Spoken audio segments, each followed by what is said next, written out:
اللہم ربنا ولک الحمد حمدا کثیرا طیبا مبارکا فیہ۔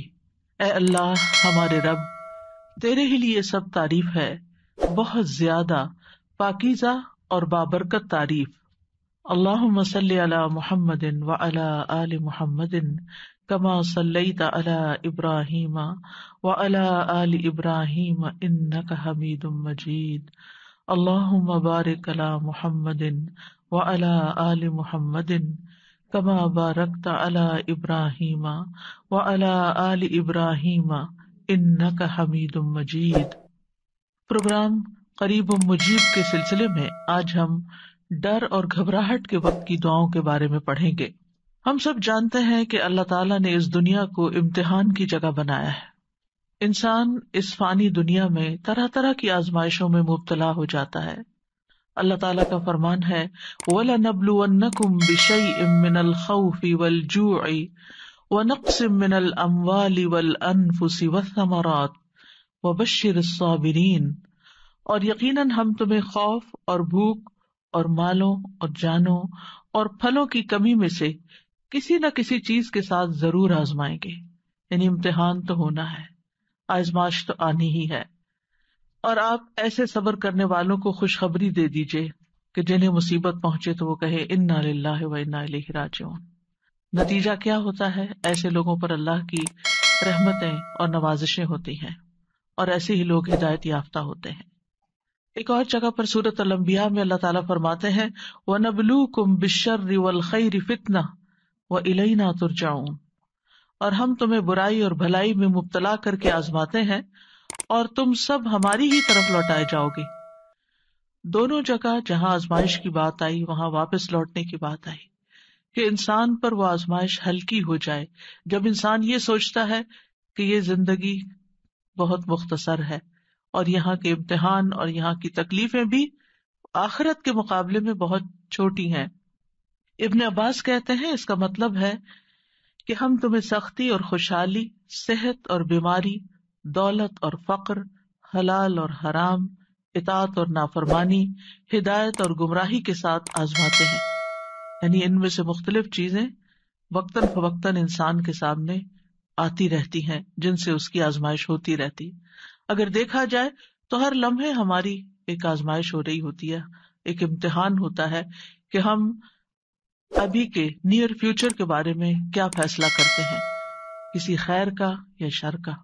ہم اپنے لیے کون سی چوائسز رکھتے ہیں، کسی بھی معاملے پر پیش آنے میں اچھا ہو یا برا ہمارا ری ایکشن کیا ہوتا ہے، یہ سب کچھ ہمارے امتحان ہی کا ایک حصہ ہے۔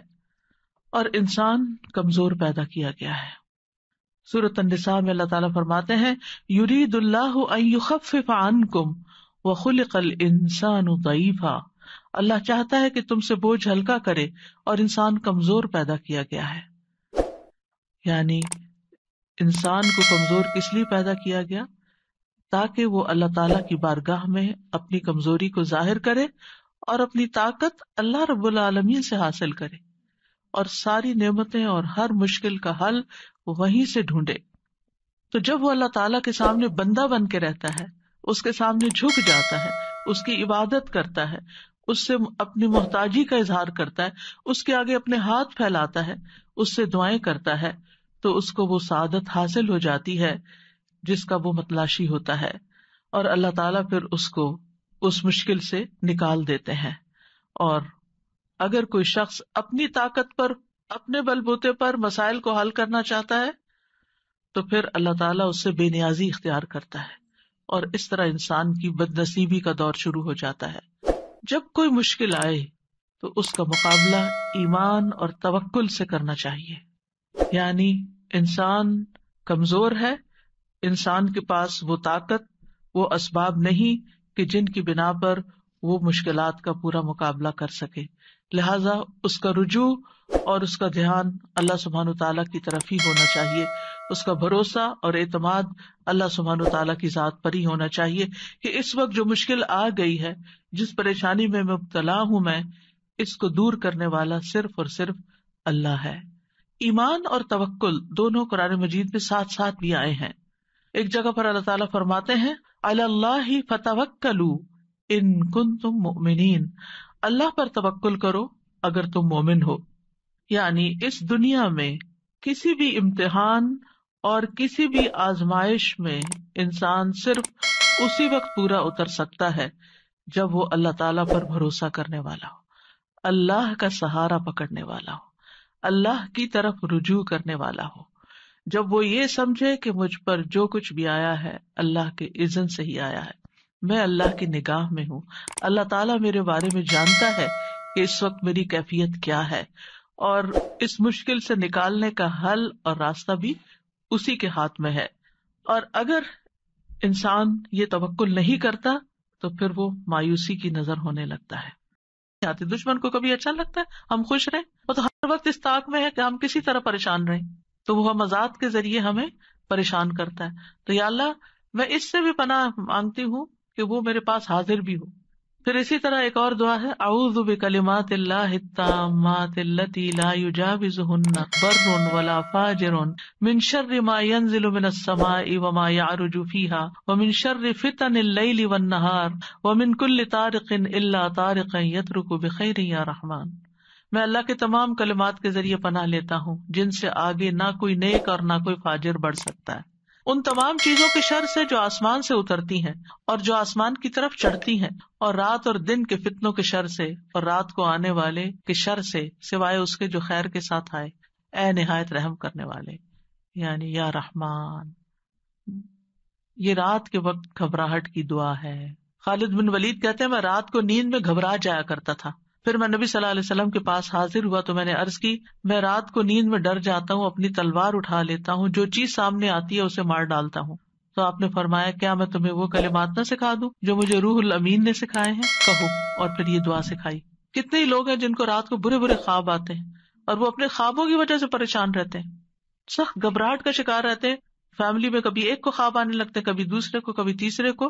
بہت دفعہ یہ صرف شیطانی اثرات ہوتے ہیں، ان کی حقیقت کچھ بھی نہیں ہوتی، لیکن انسان ان کے خوف سے کوئی کام نہیں کر پاتا. اس کا بھی علاج یہی کلمات ہے، رات کو پڑھنے چاہیے. اس میں بھی آپ دیکھیں نا کہ من شر ما ينزل من السماء، ہر اس شر سے جو آسمان سے اترتا ہے، جیسے بجلی کے کڑاکے ہیں، اتنی بارشیں کہ تباہ کر دیں، اور بہت ساری اور چیزیں. پھر اسی طرح جو اس کی طرف اٹھتے ہیں، یعنی ہمارے برے اعمال، زمین کے اندر سے نکلنے والا شر، ایسی ریز جو ہمارے اوزون لیئر کو تباہ کر رہی ہیں، اور اسی طرح کی بہت ساری چیزیں جو اوپر کو جاتی ہیں، اور جو زمین میں اللہ تعالیٰ نے پیدا کی ہیں، جیسے جنگلی جانور ہیں، جنات وغیرہ ہیں. وَمِن شَرِّ مَا يَخْرُجُ مِنْهَا، جو زمین کے پیٹ سے چیزیں نکلتی ہیں، جیسے کیڑے مکوڑے وغیرہ ہیں، سانپ بچھو ہیں، زہریلے جانور ہیں. وَمِن شَرِّ فِتَنِ اللَّيْلِ وَالنَّهَارِ، رات اور دن کے فتنوں سے، یعنی وہ شر جو رات کو واقع ہوتے ہیں اور وہ شر جو دن کو واقع ہوتے ہیں. وَمِن شَرِّ كُلِّ طَارِقٍ، اور طارق کہتے ہیں رات کو آنے والے کو، یعنی وہ سارے حادثے جو رات کو برپا ہوتے ہیں، اللہ ان سے بھی بچا کے رکھنا. کتنی جامع دعا ہے، سب کچھ اس میں کور ہو جاتا ہے. پھر عافیت کی دعا، اللہم انی اسألک العافیۃ فی الدنیا والآخرہ، اللہم انی اسألک العفو والعافیہ فی دینی و دنیای و اہلی و مالی، اللہم استر عوراتی وآمن روعاتی، اللہم احفظنی من بین یدی ومن خلفی وعن یمینی وعن شمالی ومن فوقی واعوذ بعظمتک ان اغتال من تحتی. اے اللہ میں دنیا اور آخرت میں تجھ سے عافیت کا سوال کرتا ہوں. اے اللہ میں تجھ سے اپنی دنیا اور دین، اپنے اہل خانہ اور مال کے متعلق درگزر اور عافیت کا سوال کرتا ہوں. اے اللہ میرے عیبوں پر پردہ ڈال دے اور خوف سے مجھے امن عطا کر دے، خوف سے امن عطا کر دے. اے اللہ آگے پیچھے دائیں بائیں اور اوپر کی جانب سے میری حفاظت کر دے، اور میں تیری عظمت کے ذریعے تیری پناہ میں آتا ہوں کہ مجھے نیچے سے اچک لیا جائے، یعنی زمین میں دھسنے سے مجھے بچا لے. اسی طرح ابن عمر سے روایت ہے کہ رسول اللہ صلی اللہ علیہ وسلم صبح اور شام کی ان دعاؤں میں سے کسی دعا کو ترک نہ کرتے تھے، یعنی صبح کی دعاؤں میں بھی یہ دعا لازم پڑھتے اور شام کی دعاؤں میں بھی یہ پڑھتے تھے. پھر اسی طرح اللہم لک اسلمت وبک آمنت وعلیک توکلت والیک انبت وبک خاصمت، اللہم انی اعوذ بعزتک لا الہ الا انت ان تضلنی انت الحی الذی لا یموت والجن والانس یموتون. اے اللہ میں نے تیری فرما برداری کی، تجھ پر ایمان لایا اور تجھ پر بھروسہ کیا اور تیری طرف رجوع کیا اور تیری ہی مدد سے جہاد کیا۔ اے اللہ میں تیری عزت کے ذریعے پناہ مانگتا ہوں، تیرے سوا کوئی معبود نہیں کہ تو مجھے گمراہ کرے۔ تو زندہ ہے جسے موت نہیں، اور جن و انس سب مر جائیں گے۔ پھر اسی طرح بعض اوقات انسان کو کچھ کمپرومائز کرنے پڑتے ہیں، کسی کے ساتھ صلح کرنی پڑتی ہے، کچھ اپنے حق چھوڑنے پڑتے ہیں۔ بعض اوقات آپ لیٹ گو کر دیتے ہیں اپنا کوئی حصہ کہ اپنے بہن بھائی سے لڑائی ختم کر کے، تو پھر آپ سوچتے میرا کیا ہوگا، تو اللہ پہ توکل ہے، اللہ کافی ہے، اللہ مجھے کہیں اور سے دے گا۔ میں نے اللہ کی خاطر چھوڑا ہے نا، اللہ اس سے کئی گنا زیادہ لوٹائے گا، کیونکہ اللہ کی خاطر یہ کیا ہے میں نے۔ پھر اسی طرح کوئی بدشگونی ہوتی ہے، کتنی چیزیں ہیں بدشگونی کی جسے لوگ ڈراتے ہیں، کالی بلی سے، پتہ نہیں اور کس کس سے، یہ رستہ کاٹ گئی، وہ فلاں نظر آ گیا۔ ان ساری بدشگونیوں کا مقابلہ بھی جہاں سپرسٹیشنز ہو، جہاں وہم، کیونکہ بعض لوگوں کو وہم ہی کھایا جاتا ہے، ہونا ہمانا کچھ نہیں ہوتا، یہ ان کا صرف خیال ہوتا ہے، یہ نہ ہو جائے، میں گھر سے نکلی ہوں گاڑی لے کر، پتہ نہیں کوئی ایکسیڈنٹ نہ ہو جائے، یہ جہاز پہ بیٹھنے لگی ہوں، پتہ نہیں اس کا کریش ہی نہ ہو جائے۔ یعنی کوئی نہ کوئی ایسی باتیں انسان کے دل میں شیطان ڈالتا رہتا ہے کہ جس سے وہ انجوائے کرنے کی بجائے اس سچویشن کو صرف خوف زدہ رہتا ہے۔ ایسے تمام توہمات، ایسی تمام خوف زدہ کرنے والی باتیں، ان کے لیے کیا کریں؟ اللہ پہ توکل کریں۔ پھر اسی طرح آخری زمانے کے جو فتنے ہیں، دجال کا آنا ہے، ان سب مواقع پر بھی اللہ پر بھروسہ، اللہ کا دامن تھامے، اللہ کی طرف رجوع کریں۔ جب نبی صلی اللہ علیہ وسلم نے ایک موقع پر دجال کے بارے میں لوگوں کو آگاہ کیا تو آپ نے فرمایا کہ جب وہ یہ دعویٰ کرے گا نا کہ میں تمہارا رب ہوں، تو جو شخص یہ کہہ دے کہ تو ہمارا رب نہیں، ہمارا رب تو اللہ ہے، ہم اسی پہ توکل کرتے ہیں، اسی کی طرف رجوع کرتے ہیں، اور ہم تیرے شر سے اللہ کی پناہ میں آتے ہیں، تو اس کو اس پر تسلط حاصل نہیں ہوگا، وہ اس کو نہیں پکڑ سکے گا۔ اس وقت بھی ربنا اللہ علیہ توکلنا وإلیہ انبنا نعوذ باللہ من شرک، یہ اگر کوئی پڑھ لے گا تو دجال اس کا کچھ نہیں بگاڑ سکے گا۔ تو بہرحال جو لوگ اللہ پہ توکل کرتے ہیں، ایک طرف وہ شر سے بچ جاتے ہیں، دوسری طرف ان کو بہت سے فائدے بھی ہوتے ہیں، اللہ کی محبت ملتی ہے، کیونکہ ان اللہ یحب المتوکلین، اللہ توکل کرنے والوں سے محبت کرتا ہے، اللہ ان کو کافی ہو جاتا ہے۔ ومن یتوکل علی اللہ فہو حسبہ، جو اللہ پہ توکل کرے گا اللہ اسے کافی ہوگا۔ وتوکل علی اللہ وکفی باللہ وکیلا، اللہ پہ بھروسہ کریں، اللہ کافی ہے کارساز، پھر آپ کو اس کے سوا کسی کی مدد کی ضرورت بھی نہ رہے گی۔ توکل انسان کو بہادر بنا دیتا ہے، توکل انسان کو مستقبل کے خوف سے بچاتا ہے، اینگزائٹی سے بچاتا ہے۔ اینگزائٹی میں یہی ہوتا ہے نا کہ پتہ نہیں ابھی کیا ہوگا، پتہ نہیں ابھی ہوگا کہ نہیں، پر بے چینی، بے قراری، توکل آپ کو اطمینان میں ڈال دیتا ہے، شیطان سے حفاظت ملتی ہے، وہم دور ہو جاتے ہیں، آخرت میں بڑا اجر ہے۔ وَلَأَجْرُ الْآخِرَةِ أَكْبَرُ لَوْ كَانُوا يَعْلَمُونَ الَّذِينَ صَبَرُوا وَعَلَىٰ رَبِّهِمْ يَتَوَكَّلُونَ، اور آخرت کا اجر تو بہت بڑا ہے، کاش وہ جانتے ہوتے، جن لوگوں نے صبر کیا اور اپنے رب پر ہی بھروسہ کرتے ہیں، ان کے لیے آخرت میں بہت بڑا اجر ہے، کیونکہ انہوں نے ہر موقع پر اپنی توحید خالص کر لی، اللہ پہ بھروسہ کر لیا، اللہ پہ بھروسہ کر لیا، رزق کا معاملہ ہو، بیماری صحت کا معاملہ ہو، اولاد کا معاملہ ہو، انسانوں کا معاملہ ہو، لوگوں کی پھیلائی ہوئی افواہوں کا معاملہ، کچھ بھی ہو، اللہ کافی ہے مجھے۔